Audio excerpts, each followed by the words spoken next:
taxa Selic baixou novamente agora para 11,25% ao ano. E por conta disso muita coisa vai mudar da forma que você gasta no mundo dos investimentos. Eu vou explicar nesse vídeo o que vai acontecer e onde agora você pode investir o seu dinheiro. Então fica comigo no Papo de Ouro de hoje. Fala, gente, como vocês estão? Vocês estão bem? Espero que sim. Meu nome é Bruno Lisboa, educador financeiro, e seja muito bem-vindo ao canal Papo de Ouro. E no Papo de Ouro de hoje eu vou falar sobre a taxa Selic, a taxa básica de juros. É isso mesmo, a taxa Selic ela baixou novamente agora para 11,25%. E nesse vídeo eu vou falar as consequências disso, o que vai acontecer com os seus gastos, né? O que você deve fazer com o seu dinheiro agora, né? Como que você deve investir, o que muda no mundo dos investimentos. E é por esse motivo que você já deve iniciar esse vídeo já tacando o dedo no like, curtindo o vídeo e se inscrevendo no canal para receber as outras notícias dos próximos Papo de Ouro, né? Para entender melhor sobre o mundo dos investimentos, sobre o mundo das finanças e realmente dominar as suas finanças, dominar o seu dinheiro. Bom, a taxa Selic baixou. E agora? Quais são as consequências disso? A primeira coisa que você precisa entender é o que é a taxa Selic. A taxa Selic ela influencia diretamente na nossa vida, mesmo que você não saiba exatamente o que seja a taxa Selic, mas a partir desse vídeo você vai entender. A taxa Selic é a nossa taxa básica de juros, a taxa básica de juros da economia. Essa taxa ela basicamente manda em todas as outras taxas. O governo ele consegue manipular todas as outras taxas por conta da taxa Selic, fazendo esse movimento de alta ou baixa da taxa, dependendo de como anda a economia. E basicamente, quando essa taxa ela abaixa, como realmente aconteceu, todas as outras taxas elas baixam também. Então, taxa de financiamento, taxa de empréstimo. Bruno, então significa que se eu for fazer um financiamento agora, que a taxa Selic está mais baixa, eu vou conseguir fazer um financiamento com taxas menores? É exatamente isso. Quanto menor for a taxa Selic, mais você vai conseguir fazer um empréstimo, você vai conseguir fazer um financiamento, você vai conseguir usar o cartão de crédito ali com taxas menores. Isso acaba, obviamente, gerando menos custo para você. Então imagine um financiamento ali a longo prazo e você ter a oportunidade de fazer com taxas menores. A longo prazo você vai pagar muito menos por esse apartamento que você vai estar ali comprando. E quando a gente gasta menos, isso movimenta mais a economia, porque nós acabamos comprando mais. Então quando o governo ele quer aquecer a economia, basicamente ele consegue aquecer isso diminuindo a taxa Selic. Assim como ele de repente precisa ali parar um pouquinho a economia, quando a economia está muito acelerada, o contrário também acontece. Se ele de repente precisar brecar um pouquinho mais a economia, fazer com que a gente gaste menos, ele aumenta a taxa Selic. E por que ele faz essa forma de controle? Justamente para controlar a inflação.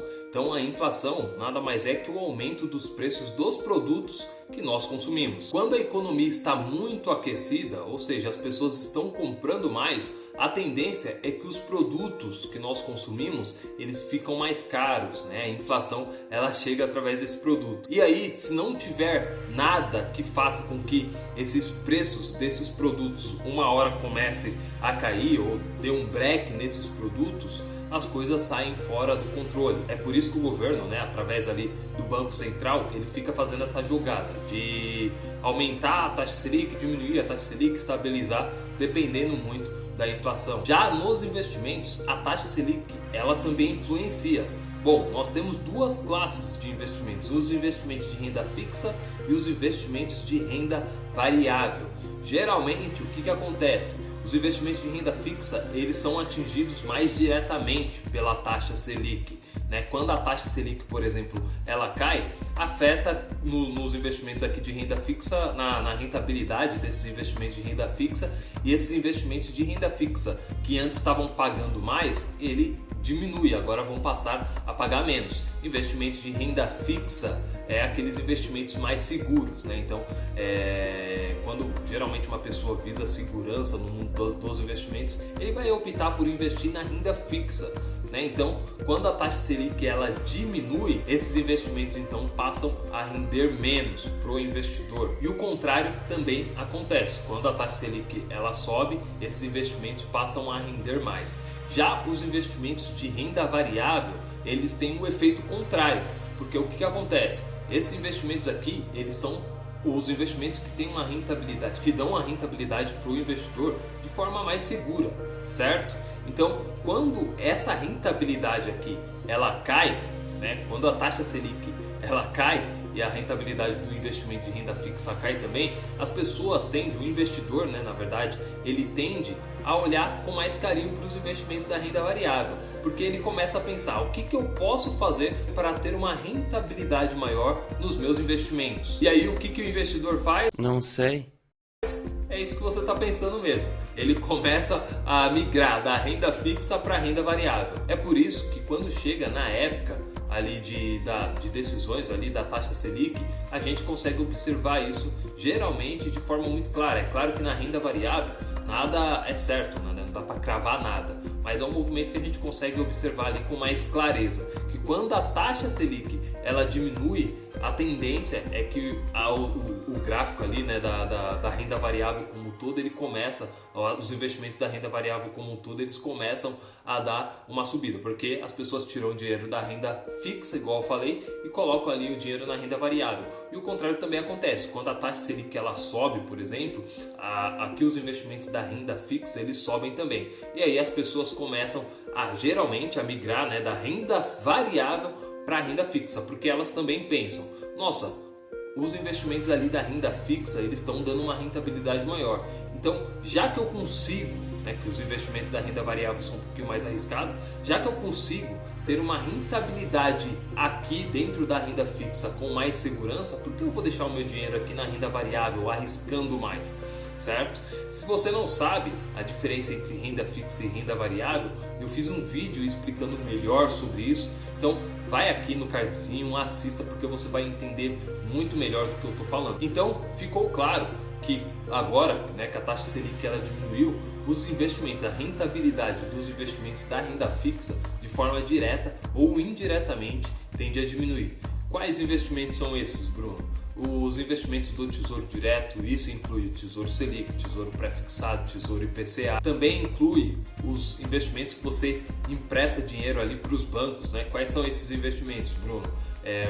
Os CDBs, LCIs, LCAs tendem a render menos, seja de forma direta ou indiretamente. As debentures, os CRIs, os CRAs, todos esses investimentos ali da renda fixa, eles têm a tendência de render menos.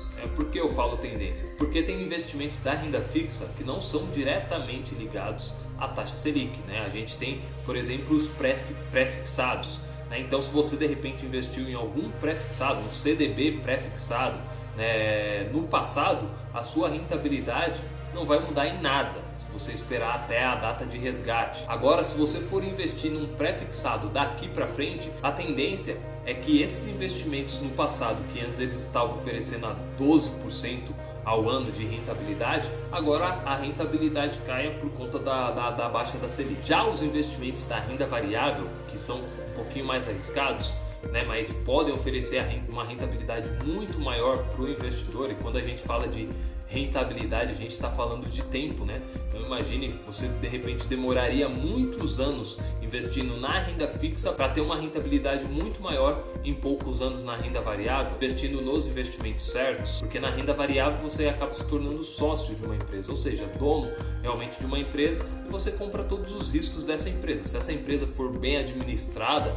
pensando principalmente no longo prazo, você vai ganhar muito mais dinheiro. Se essa empresa, em contrapartida, não for tão bem administrada, você vai ter um prejuízo financeiro. Por isso, do risco da renda variável. E todos os investimentos da renda variável, a tendência é a ter uma valorização. As ações, os fundos imobiliários, os ETFs, todos esses investimentos eles tendem a se valorizar mais.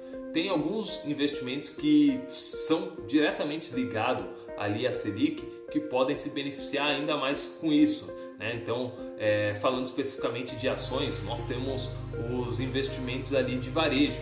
Lembra que eu citei no começo do vídeo aí, dentro das explicações, que quando a taxa Selic ela diminui, as pessoas passam a comprar mais todos os investimentos ligados ao varejo, como lojas. A gente tem um exemplo, eu sempre dou o exemplo da Via Varejo, lojas Renner, Magazine Luiza. Todos esses investimentos eles tendem a se beneficiar, porque a tendência é eles lucrarem mais com a baixa da Selic. Empresas também de viagem, né, como o CVC, elas tendem a se beneficiar mais. Também empresas da construção civil, porque as pessoas vão passar a financiar mais. Falando de fundos imobiliários, principalmente os fundos imobiliários de tijolos, eles também tendem a se valorizar mais. Porque os fundos imobiliários eles estão ligados ali diretamente a imóveis físicos, então se as pessoas vão financiar mais, se as pessoas vão construir mais, as empresas elas também seguem esse movimento e aí o investidor ele acaba se beneficiando com relação a isso. Mas é sempre importante dizer que independente desse movimento de alta ou baixa da Selic, o melhor mesmo é você formar uma estratégia pensando no longo prazo, baseado no teu perfil de investidor, para tomar a melhor decisão de quais ações você vai comprar, quais investimentos você vai investir. Não adianta eu ter um perfil conservador, né? Eu não gosto de correr nenhum tipo de risco nos investimentos e investir ali na renda variável. Por quê? Porque não é o meu perfil. Na primeira variação que der ali na bolsa de valores, porque né, renda variável, como o próprio nome já diz, ela varia. Na primeira variação que der, eu vou acabar saindo e vendendo as minhas ações ali, vendendo os meus investimentos e acabar perdendo dinheiro. Então, não vale a pena, porque a tendência é de alta, mas a renda variável ela sempre vai variar. É mesmo, é? Então, forme um plano no longo prazo e invista conforme o teu perfil para que você não venha acabar levando prejuízo mesmo, né? Investindo da forma que não é correta. Mas é claro, essas empresas elas precisam ser bem administradas para realmente conseguir acompanhar essa tendência de alta da Selic. Não adianta você pegar e investir numa empresa ruim, que é mal administrado, que dá prejuízo em anos recorrentes, e só por conta desse movimento de baixa da Selic você investir em uma determinada empresa acreditando que ela vai subir, você vai ganhar com a valorização, enfim, não adianta isso. Ela tem que ser bem administrada. Aí você vai precisar fazer uma análise mais aprofundada da empresa, ver os números da empresa, né? Ver se a empresa está dando lucro, se a empresa está dando prejuízo, ver o preço sobre lucro da empresa, o patrimônio líquido da empresa, enfim, aí tem uma série de fatores que a gente precisa deixar para um próximo vídeo. Mas eu quero saber de você. Deixa aqui nos comentários o que você pretende fazer com seus investimentos agora que a taxa Selic baixou mais uma vez. Não esqueça de deixar todas as suas dúvidas também para que eu possa vir responder e trazer até vídeos, né, para esclarecer melhor a sua dúvida com mais detalhes e tudo mais. Se você gostou desse vídeo, compartilhe com um amigo que precisa aprender também a investir. E é claro, não se esqueça de tacar o dedo no like, curtir esse vídeo, se inscrever no canal e ativar o sininho para receber todas as notificações dos próximos Papos de Ouro. Toda quarta-feira tem vídeo novo aqui no canal, então fique ligado e obviamente não se esqueça de me seguir também lá no meu Instagram, eBrunoLisboa, no Facebook. Eu vou deixar tudo na descrição do vídeo. Obrigado e até o nosso próximo Papo de Ouro.